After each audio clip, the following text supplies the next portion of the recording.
Nah, mungkin kita pengen berbagi informasi, kita ngobrol sebentar terkait gimana sih Pak Kolit kalau merawat terutama di musim-musim seperti ini eh, ikan kita yang ada di outdoor terutama. Ini size 45-47.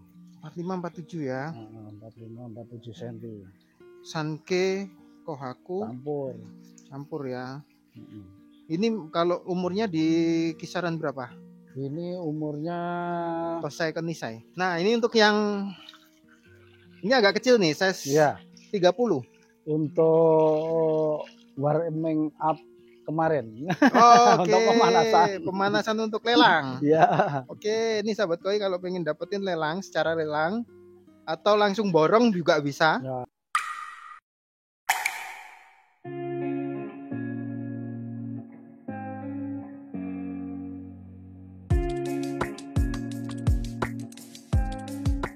Seribu koi, seribu warna. Sahabat pecinta koi apa kabar? Semoga sahabat koi selalu sehat dan ikan koinya tumbuh menyenangkan ya. Nah, pada video konten ebisu koi kali ini, sahabat koi saya ajak main ke salah satu senior ikan koi yang ada di Kota Blitar ya, atau di Blitar. Nah, hari ini kita pengen ngobrol sedikit terkait kesehatan ikan juga. Kita lama nggak mencari sharing-sharing informasi terkait perawatan ikan. Sekaligus kita pengen lihat, ini lama nggak main ke sini, nggak ngonten ke sini untuk lihat koleksinya apa saja sih sekarang. Karena beliau ini salah satu the bestnya di Blitar. Kalau untuk bicara soal keilmuan ikan koi, insya Allah kita bisa belajar dari beliau. Nah, penasaran apa saja yang kita pengen obrolin, terutama di kesehatan ikan di musim seperti ini ya. Di Blitar sendiri sekarang terik sekali mataharinya, tapi udaranya dingin banget. Dan sesekali ada hujan lebat. Nah, ini juga sangat berpengaruh buat kesehatan ikan koi. Teman-teman ada beberapa yang juga sudah tumbang ikan koinya ya, semoga tetap semangat di hobi ikan koi kita ya. Oke, yuk setelah ini kita sapa pemilik tempatnya. Dia udah datang nih. Assalamualaikum. Waalaikumsalam warahmatullah. Apa kabar Pak Kolit? Kabar baik, pagi ini sangat cerah, alhamdulillah. Alhamdulillah, lama nggak ketemu Pak Kolit. Kamunya yang nggak pernah sini. agak sibuk muter-muter Pak. Kalau saya tetap di markas sama di Mudpon. Di Mudponnya Blitar Raya Koi Farm. Oke Pak Kolit, ini mungkin buat sahabat koi semua agak khawatir nih. Ada beberapa teman-teman yang ikannya mungkin tumbang. Ya. Di ini bulan Mei ya, Juni, Juli ini kan biasanya ini jadi momok buat para penghobi koi. Ya, sampai Agustus biasanya. Sampai masuk ke Agustus ya. Ekstrim-ekstrimnya. Nah, mungkin kita pengen berbagi informasi, kita ngobrol sebentar terkait gimana sih Pak Kolit kalau merawat terutama di musim-musim seperti ini ikan kita yang ada di outdoor terutama itu agar aman dan ini kita masih bisa ngasih makannya, terus bisa menikmatin ikannya, itu yang diperhatikan dulu itu seperti apa sih Pak Kolit? Ya. Kalau kita main ikan, tentu pasti istilah Jawanya niteni atau punya pelanggaran di bulan-bulan apa mulai ikan-ikan itu sakit. Nah, ini karena musim di Indonesia sekarang juga tidak tentu. BMKG mencatat ya basah ini kemarau basah katanya. Nah, ini kan juga kemarau basah. Ini yang dulu seperti kan enak 6 bulan kemarau, 6 bulan penghujan. Nah, sekarang nggak tentu. Itu, tapi kita merasakan kalau mataharinya muncul tapi hawanya sangat dingin. Sangat dingin. Nah, itu biasanya juga berpengaruh kepada ikan. Maka dari itu kita harus ekstra hati-hati untuk memelihara ikan, apalagi penghobi ataupun baik penghobi maupun breeder. Kita harus mesti memperhatikan hal-hal yang menyebabkan ikan itu sakit. Sebenarnya mendeteksi ikan itu harus dilakukan secara berkala. Jadi artinya sering lah, kita sehari-hari ada di kolam, maka dari itu kita harus ngamati, apalagi kalau terjadi pergantian musim yang begini. Banyak dari kita mungkin masa-masa seperti ini banyak ikan yang kurang sehat, yang akhirnya bisa menyebabkan ikan itu banyak terkontaminasi penyakit. Maka dari itu pengamatan secara berkala tadi terkait dengan ikan dipastikan harus sehat. Indikatornya adalah ikan jangan sampai terserang oleh kutu yang akhirnya menyebabkan dia kondisinya drop, terus nafsu makan menurun. Itu, apalagi di kolam outdoor kayak saya punya ini, kita harus lebih teliti dan waspada, Pak, ya. Waspada dalam setiap keseharian kita ngecek ikan-ikan kita. Gitu. Berarti ada pertama deteksi kutu. Kalau keruh air sama jernih air ini bisa terdeteksi nggak sih, Pak, bahwa ini sehat nggak? Kalau masalah keruh air, biasanya ikannya itu kalau sering kutunya sering muncul banyak, terus itu biasanya juga chamber kita sudah sangat lama nggak dikuras. Maka dari itu harus. Tapi kalau saya backwash tidak harus semua, jadi harus ada air, harus bertahap juga.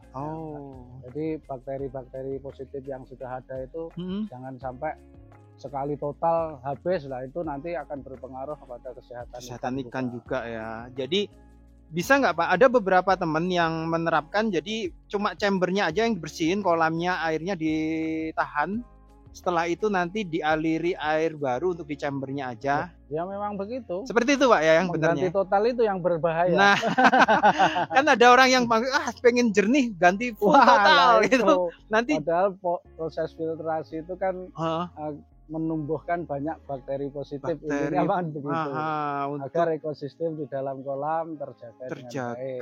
Bener. Ada yang juga ini, Pak, dibersihkan sampai lumut-lumutnya dikerokin tuh, yang lumut di kolam itu sebenarnya juga kurang bagus juga, Pak. Itu sebenarnya kan kalau baru misalkan filter baru yang mau berproses itu kan dari muternya pompa itu kenapa nggak bening-bening, itu kan karena lumutnya masih ikut berputar. Lama semakin lama ekosistem terbentuk, bakteri positif banyak di dalam rongga-rongga media filter itu. Akhirnya nanti semakin lama semakin bening. Biasanya pekat hitam justru dibuang lagi biar bening diganti. Itu harus bersabar prosesnya. Itu sebenarnya lumutnya yang masih ikut yang mengambang semua. Itu, Pak, ya. Jadi kalau sudah nempel, terus juga bakteri sudah banyak yang tumbuh, bakteri positifnya akhirnya akan terbentuk jernih juga. Ekosistemnya jadi normal, jadilah air itu menjadi bening dan ikan menjadi sehat. Jadi sahabat koi, intinya bersabar, Pak, ya. Kalau untuk menumbuhkan agar ekosistemnya ini nanti jalan, berlumut. Kalau saya sih suka kolam koi berlumut, itu suka karena memang dari situ nanti akan semakin lama semakin jernih juga. Orang biasanya kalau yang pemula-pemula kalau bikin kolam filter mau dibikin kayak seolah-olah kolam renang tembus pandang terus dicat hijau, dicat biru biar dikira nanti nggak tumbuh lumut gitu. Padahal pasti tumbuh lumut. Pasti lumut, Pak, ya. Karena nanti jadi kalaupun tidak dicat, yang penting konstruksinya bagus, nanti akan sirkulasi akan tumbuh dengan baik. Akhirnya menjadi satu kesatuan ekosistem yang bagus lah. Dan itu juga bikin koi sehat juga Pak. Kadang mereka makan lumut juga kadang kan. Karena itu yang makan lumut itu ikan yang kelaparan. Jarang dikasih makan. Oke. Tuannya kurang ngasih makan, akhirnya ikannya makan lumut. Makan lumut. Oke, nah itu tadi untuk tips yang sahabat koi mendeteksi awal, terutama untuk kesehatan ikan koi kolamnya yang ada di outdoor ya sahabat koi. Nah untuk berikutnya Mas Budi, kalau outdoor ini kan ya tadi saya bilang kalau apalagi awal-awal musim penghujan itu teman-teman pasti tahulah kalau banyak kutu jarum dan juga argulus itu namanya ya, kutu yang menempel itu sering banyak muncul dan itu setelah kita obatin mungkin 1 minggu ada hujan yang rintik-rintik dia muncul lagi ya. Itu harus kita perhatikan dan untuk dikasih obat biar stamina ikan tetap terjaga ya. Itu berarti munculnya itu atau mungkin menetas telurnya di musim itu Pak ya. Musim-musim itu Perubahan cuaca seperti itu dia menetas dan bisa menyerang ke koi kita. Itu harus dideteksi awal. Apalagi yang kutu jarum itu, waduh kalau sudah terlalu banyak ikan akan banyak diem, akhirnya jamurnya muncul gitu. Oke. Kadang ada yang lompat dari kolam itu Pak. Itu juga karena gigitan kutu biasanya ya. Iya, argulusnya itu. Argulusnya ya. Oke. Terutama di situ sahabat koi yang diperhatikan selain dari cuaca dan situasi yang mungkin kondisi panas dan dingin langsung bersamaan. Nah itu sahabat koi diperhatikan buat sahabat koi bulan-bulan seperti ini karena memang ini agak ngeri. Tapi nanti selepas itu aman lagi lah insya Allah nanti untuk ikan-ikannya bisa di ini. Nah mungkin ada beberapa teman sahabat koi semua yang ikannya mungkin tumbang. Ya kita jangan patah arang. Jadi kita tetap semangat di hobi koi kita. Nah kalau pengen dapetin ikan dari Blitar Raya Koi bisa juga. Nih di sini ada beberapa contoh ikan yang sudah besar di sini dan ada sebagian mungkin yang dipakai untuk indukan juga Pak ya, ini. Ya. Nah, mungkin kalau teman-teman Pak pengen dapetin ikan dari Blitar Raya sangat bisa. Sangat bisa. Ada contoh ikannya nggak sih Pak? Banyak. Yuk coba kita lihat sahabat koi, yuk kita pengen tahu contoh-contoh produk dari Blitar Raya. Untuk ikannya seperti apa? Tuh ikannya besar-besar ini sahabat koi, ada yang hampir 70 nih ya Pak ya. Tuh, ada. Itu besar itu. Ini contoh saya itu. Ada indukannya juga di sini. Jadi calon indukan juga ada. Jadi udah dipersiapkan. Ada yang nih kewede ini yang buat acara KC dulu sahabat koi itu indukannya ini. KG ini yang ikan-ikan kalau yang penghobi holik. Oke Pak, mungkin kita yuk coba intip ikan yang ada di cari lagi buat bahan. Ini yang gede Mas Budi. Oke, ini yang besar. Oke, mungkin kita coba matiin dulu pompanya biar.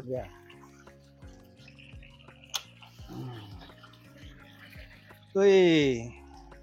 Ini size berapa ini Pak? Ini size 45-47. 45-47 ya. 45-47 cm. Sanke Kohaku campur ya. Ini kalau umurnya di kisaran berapa? Ini umurnya Tosai ke Nisai? Nisai. Oh Nisai ini. Tuh ini kalau produk-produk, kalau kisaran harga kisaran berapa Pak kalau yang seperti ini? Ini kisaran harga 1 juta lebih lah. 1 jutaan ya. Sampai 2 juta. Oke, yang sini karena potensi besarnya bloodline di sini banyak kan impor Pak ya. Bloodline jantannya. Iya. Karena Pak Kolit ini agak fanatik dengan jantan. Jantannya biasanya bloodline-nya impor. Jadi kecilnya kelihatan agak kurang bagus tapi besarnya sahabat koi semakin bagus. Nah, nih ini untuk yang di size sekian. Ada nih sahabat koi kalau pengen dapat yang besar-besar nanti bisa hubungi nomornya dari kolom deskripsi ya. Yang soa agak. Oh, yang soa ada? Ada. Oke, coba kita lihat. Nah, ini untuk yang dagang. Oke, ini yang soa-soa. Ini juga besar-besar juga sahabat koi. Wih. Bodinya bagus loh sahabat koi, kepala-kepala. Pangkal ekornya juga bagus. Tuh. Ini yang udah besar. Ini umurnya hampir sama yang tadi Pak ya? Sama. Tapi suminya tategoy, bagian Iya. masih ada beberapa yang belum finish. Tuh, ini kalau finish bagus nih ini. Bagi para kiper-kiper mantap ini. Nih, terutama yang pengen potensi jumbonya bagus nih. Ini kelihatan loh ya. Kepalanya juga, pangkal ekornya. Nah, ini selain ngubungin nomornya Pak Khalid, ada grup ininya Pak, lelang. Nah, ini baru buka ini. Baru buka ya? Blitar Raya Koi Auction. Oke, untuk lelang produk dari Blitar Raya Koi Farm milik Pak Khalid. Nanti sahabat koi bisa, linknya ada di kolom deskripsi ya sahabat koi, untuk dapetin ikan-ikan nanti dari size berapapun, atau mungkin bisa request langsung, nomornya juga saya taruh di kolom deskripsi ya sahabat koi. Nanti untuk nomornya beliau hubungin saja. Mungkin kalau agak slow respon, ditunggu aja karena beliau breeder. Jadi kadang masih masuk ke dalam kolam tuh masih. Ada yang kecil-kecil Pak? Ada Yang kecil ya. Nah, ini untuk yang ini agak kecil nih, size ya. 30. Untuk warming up kemarin. Oke. Untuk Pemanasan untuk lelang. Ya. Oke, ini sahabat koi kalau pengen dapetin lelang secara lelang atau langsung borong juga bisa. Nah, ini di Mudpond masih banyak. Di Mudpondnya masih banyak. Grupnya Nanti ini. Ini mix ya Pak ya. Ada Grupnya, kujaku. Yang grupnya ini bahkan yang kelas di atasnya. Nah, nanti tinggal request saja. Ada beberapa yang unik. Nih sahabat koi. Kabuto Pak ya. Ya, kabuto. Tapi karinya ngeri loh. Saya oh ini favorit nih. Ini saya suka nih. Wih, keren itu. Kabuto. Gin kabuto. Gin kabuto. Ini kalau udah di 55 60 cm ngeri kan ini. Nih untuk yang ikan-ikan kecil ini ada di lelang auctionnya di apa? Blitar Raya. Linknya ada di kolom deskripsi sahabat koi kalau pengen dapetin. Nanti bisa dilihat-lihat, ada siro, ini siro tategoy juga ini. Iya. Putih banget loh. Tategoy. Tuh suminya bagus loh sahabat koi. Udah pentik-pentik, bodinya juga tebel. Tuh. Ini emang ini ada di lelang ini Pak? Enggak. Oh enggak itu. Oke, ini bisa langsung di japri nih. Yang ikut cuma satu ini. Oh ini. Ini. Oh ini. Ini nanti yang ada di lelang itu buat sahabat koi. Atau mungkin langsung hubungin nomornya beliau langsung bisa. Kalau mau lihat tategoyan di Mudpond ini. Oh di filter. Di kolam filter yang ada yang tadi. Depan sana Pak ya. Depan. Oke. Lihat. Yuk coba kita ke sana. Nah ini untuk yang siro tategoy. Oh ada ginrinnya Pak ya. Ada. Wih ini bagus ini. Ini full siro. Size berapa ini Pak? Size-nya 30-35. 30-35. Ini bloodline, ada bloodline impornya ini Pak? Ya tentu ada lah. Tentu ada ya. Karena beliau saya paham sukanya kalau jantan harus impor biasanya gitu. Karena terutama di skin itu keren. Itu bagus tuh sahabat koi. Kalau ini kisaran berapa kalau yang di sini Pak? Apanya? Harganya? Waduh, kalau masih tategoy ini masih bingung. Masih. Ini orang-orang tertentu yang Biasanya kalau dikasih harga bisa langsung menilai. Ya, ini sahabat koi, ini tebel-tebel buat sahabat koi yang mungkin nyari-nyari bahan nantinya disimpan untuk senjata tahun depan keeping, atau apa. Tuh yang buat keeping ada disiapkan untuk siro. Kalau yang ini? Nah, ini jantan. Ini sama calon pejantan. Calon pejantan udah disimpan dari sekarang ya. Kalau calon jantan pertimbangannya Pak Khalid apa sih Pak? Kalau milih bahan nantinya ini? Ya, lebih tentu sama dengan penilaian ikan. Jadi tekstur tulang ikan itu kita harus perhatikan. Terus kita harus pola original ya. Pola original ya.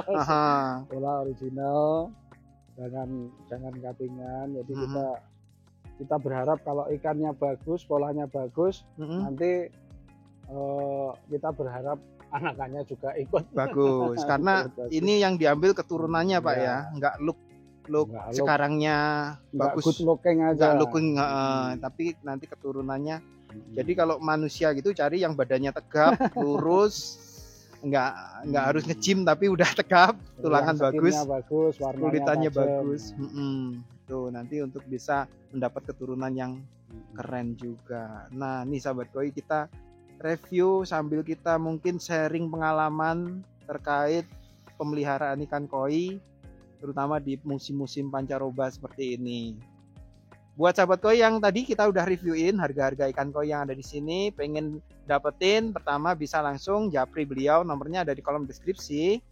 Yang kedua, pengen ikut lelangnya beliau juga ada untuk ikan-ikan mungkin reguler Pak ya? Iya. Nanti dalam satu sesi beberapa ekor, terus lihat ikannya cocok, nanti bisa ikut lelangnya, linknya juga ada di kolom deskripsi. Tuh, ini produk dari Blitaraya Koi Farm. Pak Kulit, terima kasih waktunya. Terima kasih Mas Budi, jangan bosan-bosan datang lagi. Siap, saya mencari ilmunya ke sini sahabat koi. Salah satu guru saya beliau ini. Oke sahabat koi, terima kasih udah nonton video kita kali ini. Kalau ada yang pengen bertanya nanti boleh ditulis di kolom pertanyaan. Nanti kita akan jawab dengan video kalau memang kita bisa bikinkan video. Oke, 1000 koi 1000 warna.